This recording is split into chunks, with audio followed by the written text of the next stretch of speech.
Okey, kita tengok episod yang keempat. Episod yang keempat. Kita dah buat tajuk 1.3, kita dah buat contoh 10 dan kita dapati contoh 10 ni dia ada satu sahaja stationary point ataupun critical point. Jadi kita nak tengok pula contoh yang kedua. Contoh yang ke-11. Okay? Contoh 11 ni dia kata find the maximum, minimum or and saddle points of the function. So kita tengok. Sekarang ni kita kata kunci kita ialah dalam ni ada X, dalam ni ada Y. Jadi dia adalah tajuk partial derivative. Okay, pembezaan separa. Okay, so kita tengok sekarang apabila kita nak cari maksimum dengan minimum ni, kita kena cari dulu stationary point. Jadi Meda akan buat yang pertama fx terlebih dahulu. Okay, so kita akan dapat respect to x, kita akan dapat 3x kuasa 2. Yang ini kosong. Okay, tolak dengan 3y.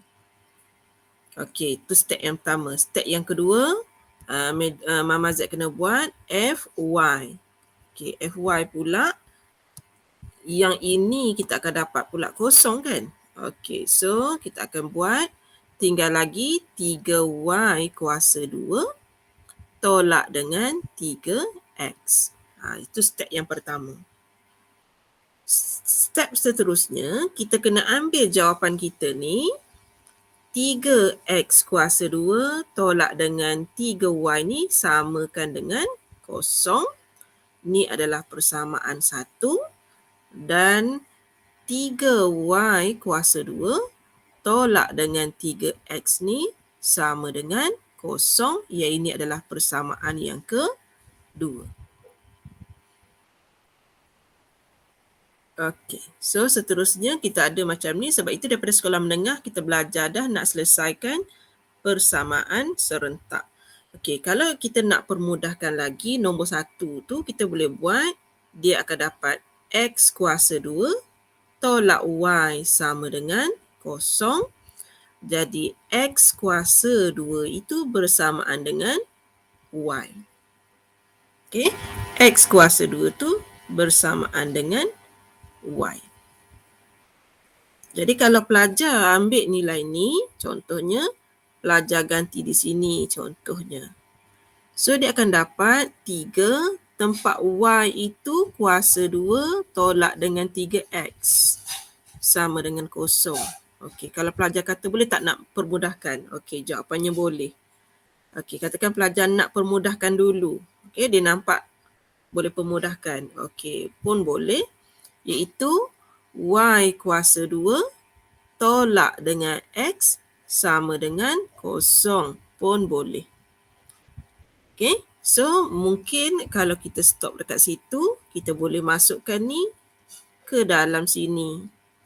Iaitu nilai y kuasa 2 tolak dengan x sama dengan kosong dan nilai y yang itu ialah x kuasa 2. Jadi dari situ kita akan dapat x kuasa 4 tolak dengan x sama dengan kosong. Meda fakturkan x, tinggal lagi x kuasa 3 tolak 1 sama dengan kosong. Okey, jadi x sama dengan kosong dan satu lagi x kuasa 3 sama dengan 1, x sama dengan 1. Jadi daripada yang ini tadi, yang warna biru tadi, kita boleh dapatkan nilai y. Okey, daripada sini kita akan dapati nilai y kita bersamaan dengan x kuasa 2, kosong kuasa 2, kita dapat kosong. Daripada sini pula kita akan dapati y bersamaan dengan 1 kuasa 2 iaitu 1. Maka kesimpulannya kita ada 2 jenis stationary point, 2 stationary point. Okey, so kita buat kesimpulan dulu. Stationary point. Sebab ada dua kan. Points are 0, 0 and 1, 1. Okay. So, sampai sini kita baru dapat stationary point. Okay. Untuk teruskan yang seterusnya, yang seterusnya di situ, saya kena nak cari jenisnya, saya kena masukkan dalam D-test. Sebelum kita buat D-test, kita buat dahulu second order. F(x)(x) sama dengan 6x. F(y)(y) sama dengan 6y. Dan satu lagi, F(x)(y). Iaitu jawapan yang ini kita buat lagi sekali respect to y. Kat sini Mama Z dapat sama dengan negatif 3. Okey, jadi sekarang ni Mama Z kena masukkan ke dalam rumus D-test. D-test, sekarang ni Mama test titik 0, 0 sama dengan 6x. 6x darab dengan FYY iaitu 6 darab Y tolak FXY negatif 3 kuasa 2. So kat sini Mama Z dapat kosong tolak dengan negatif 3 kuasa 2 dapat 9. Jadi Mama Z dapat negatif 9. Okey, berpandukan jadual ni, Mama Z dapat negatif 9. Mama Z pergi dekat nota. Okey, Mama Z dapat nilai negatif. Mama Z berada di sini sekarang. Jadi terus kepada jawapan, saddle point. Jadi terus buat kesimpulan. Okey, di sini kesimpulannya 0, 0 is a saddle point. Kita ikut jawapan ni lah. 0, 0 is a saddle point. Okey, tu baru Mama Z uji titik 0, 0. Okey, sekarang kita nak test pula titik 1, 1. D, 1, 1. So, apabila Mama Z sedang buat 6x, maksudnya 6 darab 1. So, Mama Z dapat kat sini 6. Darab dengan FYY, 6y, Mama Z dapat 6 juga. Tolak dengan FXY, negatif 3 kuasa 2. Jadi kat sini kita dapat 36 tolak dengan berapa ni? 36, 6 darab 6, 36 tolak dengan 9. So kat sini Mama Z dapat 24. Okey, 24 ni nombor yang lebih besar dari kosong. Jadi kalau kita tengok carta tadi, dekat sini kita masih ragu-ragu sama ada maksimum ataupun minimum.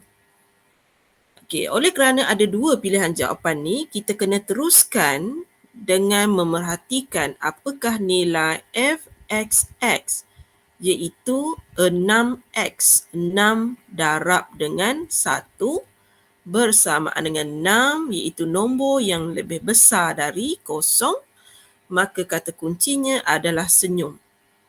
So, bila senyum, maka titik 1, 1 ni disenyum is a local minimum point. So, kita dapat dia adalah minimum point, local minimum point. Okey, katakan pelajar terlupa nak tulis perkataan local. So, kita terima. Tapi perkataan yang paling tepat ialah local minimum point. Okey, itu selesai soalan nombor 11. Okey, kita pergi sekali lagi. Okey, so soalan ni minta pelajar mencari maksimum minimum atau saddle point. Jadi bila pelajar buat tadi, pelajar dapati dia ada 2 titik stationary. Bila ada 2 titik, dia kena buat 2 kali ujian. Di sini 1 dan dia dapat saddle point, dan di sini yang kedua dan dia dapati titik yang kedua adalah minimum point. Okey, kita tengok pula contoh 12. Contoh 12, dia bagi dalam keadaan ekonomi dan juga bisnes. Dia bagi dalam bentuk production, company. Okey, so baca dahulu soalan. Okey, baca dahulu soalan, ambil masa untuk baca.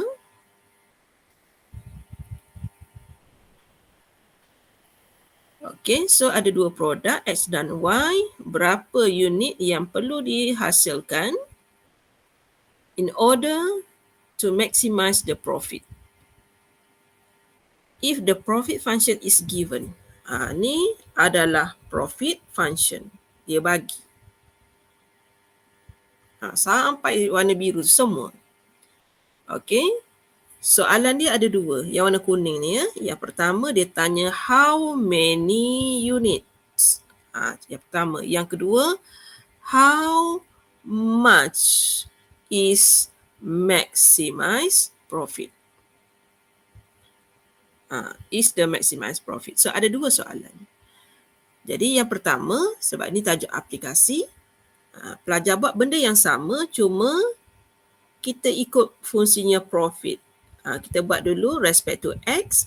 Awak akan dapat negatif 6X tambah 4Y tambah dengan 100. Itu PX. Kemudian awak sambung lagi PY. Awak akan dapat 4X tolak 10Y tolak 30. Okey. Dan nanti awak tahu awak akan buat proses D-test. Jadi daripada sini madam nak bagi tahu siap-siap dekat pelajar. Kita teruskan saja dengan proses pembezaan peringkat yang kedua. Teruskan saja. Sini awak akan dapat negatif 6. PYY awak akan dapat negatif 10. Dan satu lagi PX. Kemudian awak nak buat Y pula, awak dapat 4. So yang ini, untuk senior-senior awak dulu, Mama Z suruh buat dalam awan nano. Sebab yang ini bukan nak guna sekarang, nak guna semasa D-test. Okey. Kemudian proses kita nak cari bilangan-bilangan tu semua. Okey, maka kita kena ambil jawapan yang pertama tadi ni. Negatif 6X tambah dengan 4Y tambah dengan 100, kita samakan dengan 0. Kalau pelajar nak kecilkan pun boleh, tak nak kecilkan pun boleh, bergantung kepada individu lah. Okey. Contohnya, madam nak tengok, katakan pelajar nak buat 6X, dia nak buat macam tu. Tolak dengan 4Y sama dengan 100. Dia nak buat yang ini, dia nak persamaan 1. Boleh. Yang kedua, pelajar ada yang ini. Kalau dia samakan yang ini dengan 0, so pelajar akan ada 4X tolak dengan 10Y dan dia bawa 30 ke sebelah kanan, dia jadi sama dengan 30. Ni persamaan yang kedua. Pelajar boleh gunakan kalkulator. Pelajar boleh gunakan kalkulator untuk yang ini. Sebagai contoh, kalau madam dapatkan kalkulator, sekejap kita cari kalkulator.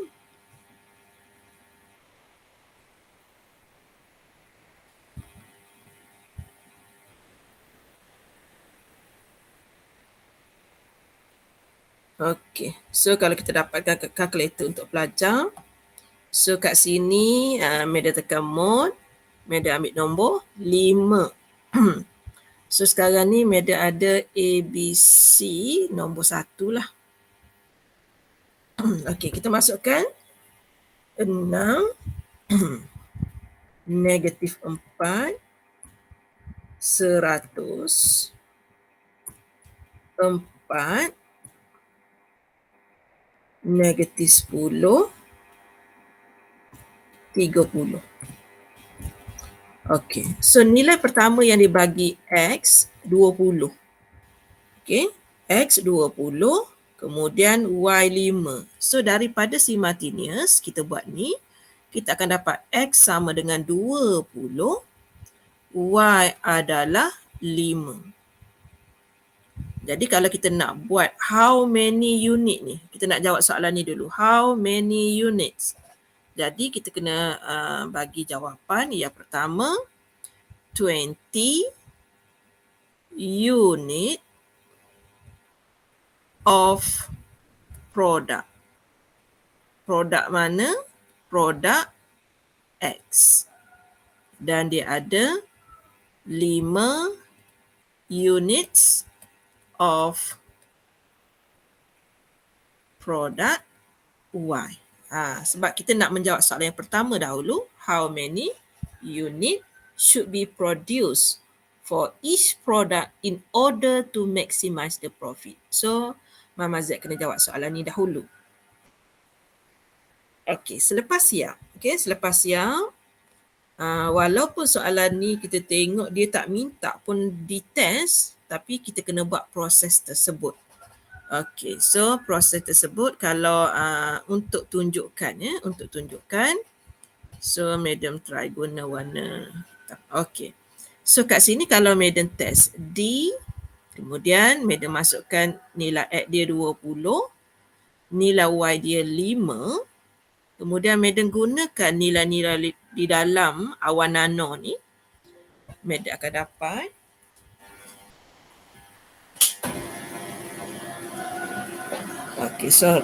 Madam akan dapat mula-mula fxx negatif 6 darab dengan fyy negatif 10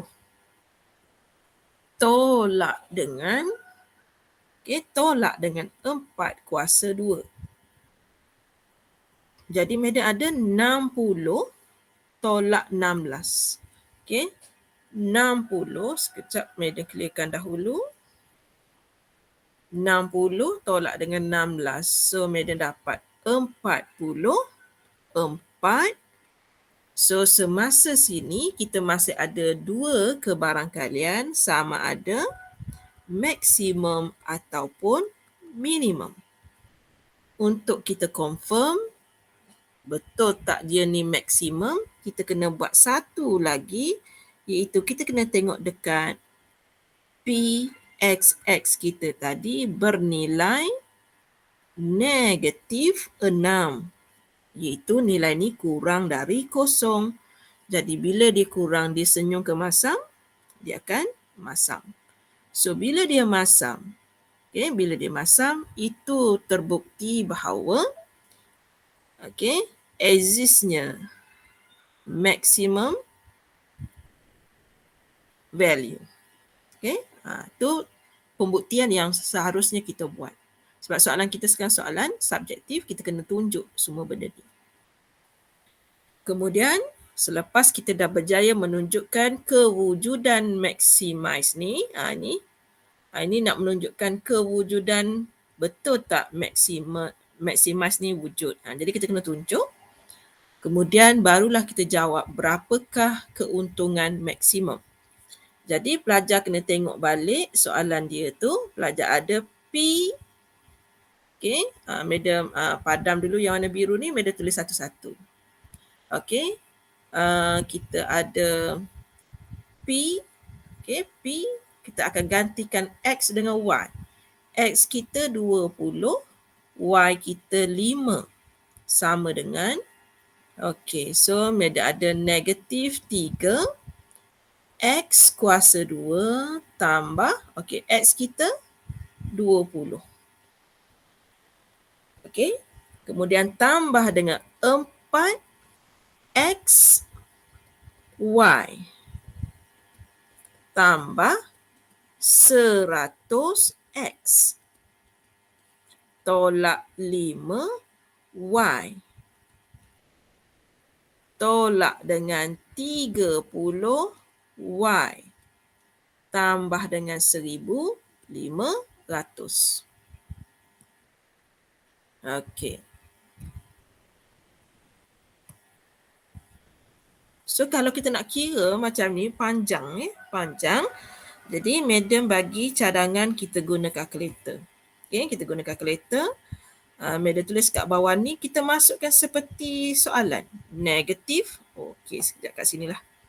Okey, negatif 3 alfa tutup kurungan dia jadi X kuasa 2 tambah 4 alfa tutup kurungan alfa tanda SD ni tambah dengan 100 X tolak 5 alfa SD kuasa 2 tolak 30 alfa SD tambah dengan 1,500. Kita suruh kalkulator yang kira. Kita tekan button calculate. Kita masukkan X kita 20 sama dengan dan masukkan Y kita 5 sama dengan. Jadi jawapan kita 2425. So semasa di sini awak tulis jawapan awak 2425. Okey, kemudian kita tengok dalam soalan, kod-kod lah dia tulis dalam kurungan, ada ribu ke, ada juta ke. So kita dapati bila baca balik tak ada, bermaksud jawapan kita adalah RM 2,425. Macam tu. Katakan dalam soalan ni dia ada cerita tentang in thousand. Contoh ada jawapan in thousand. Maksudnya jawapan mula-mula awak ni 2425, tetapi dalam kurungan awak nanti dia jadi 2425,000 kalau ada. Tapi sekarang ni dia tak ada. So kita terima jawapan kita iaitu RM 2425 sahaja. Okey. Tu kita ada banyak ruang untuk awak tulis tu. Okey. So 20 unit produk X, 5 unit produk